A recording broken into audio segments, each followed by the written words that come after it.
So Abram left Egypt and traveled north into the Negev, along with his wife and Lot and all that they owned. Abram was very rich in livestock, silver, and gold. From the Negev, they continued traveling by stages toward Bethel, and they pitched their tents between Bethel and Ai, where they had camped before. This was the same place where Abram had built the altar, and there he worshipped the Lord again. Lot, who was traveling with Abram, had also become very wealthy with flocks of sheep and goats, herds of cattle, and many tents. But the land could not support both Abram and Lot, with all their flocks and herds living so close together. So disputes broke out between the herdsmen of Abram and Lot. At that time, Canaanites and Perizzites were also living in the land. Finally, Abram said to Lot, "Let's not allow this conflict to come between us or our herdsmen. After all, we are close relatives. The whole countryside is open to you. Take your choice of any section of the land you want, and we will separate. If you want the land to the left, then I'll take the land on the right. If you prefer the land on the right, then I'll go to the left." Lot took a long look at the fertile plains of the Jordan Valley in the direction of Zoar. The whole area was well watered everywhere, like the garden of the Lord or the beautiful land of Egypt. This was before the Lord destroyed Sodom and Gomorrah. Lot chose for himself the whole Jordan Valley to the east of them. He went there with his flocks and servants and parted company with his uncle Abram. So Abram settled in the land of Canaan, and Lot moved his tents to a place near Sodom and settled among the cities of the plain. But the people of this area were extremely wicked and constantly sinned against the Lord. After Lot had gone, the Lord said to Abram, "Look as far as you can see in every direction, north and south, east and west. I am giving all this land, as far as you can see, to you and your descendants as a permanent possession. And I will give you so many descendants that, like the dust of the earth, they cannot be counted.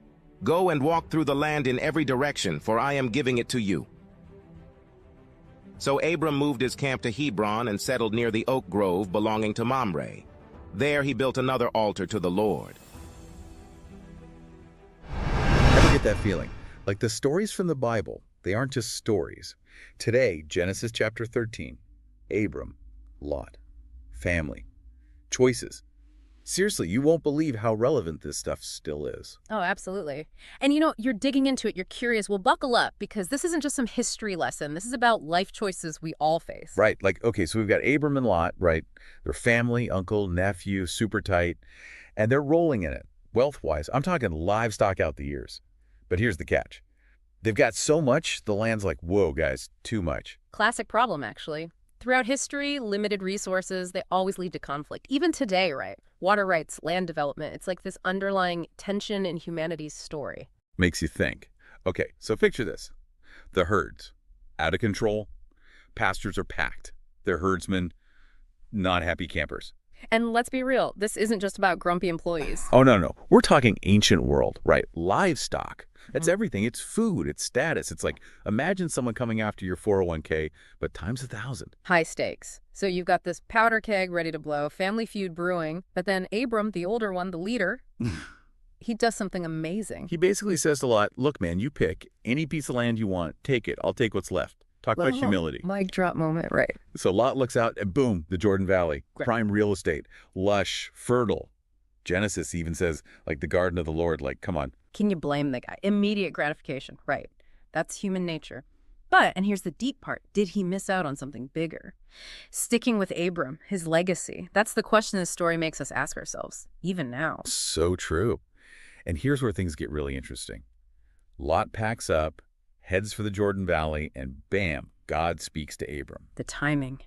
Couldn't be more perfect. It's like God was waiting for Abram to show his generosity, his trust in the promise. Huge. Not just the land Abram can see, but land as far as the eye can reach. Descendants, like more than you can count. Talk about a reward. It's like, let go of what you think you want, and you might just get something even better. It's almost like a paradox, right? Exactly. The Bible calls it blessing, but it goes way beyond material stuff. It's about a life connected to something larger, something with real purpose. Abram, he's the poster child for this. Wow. Makes you wonder, what are we holding on to too tightly? What can we let go of that might bring something even better into our lives? That's something to chew on.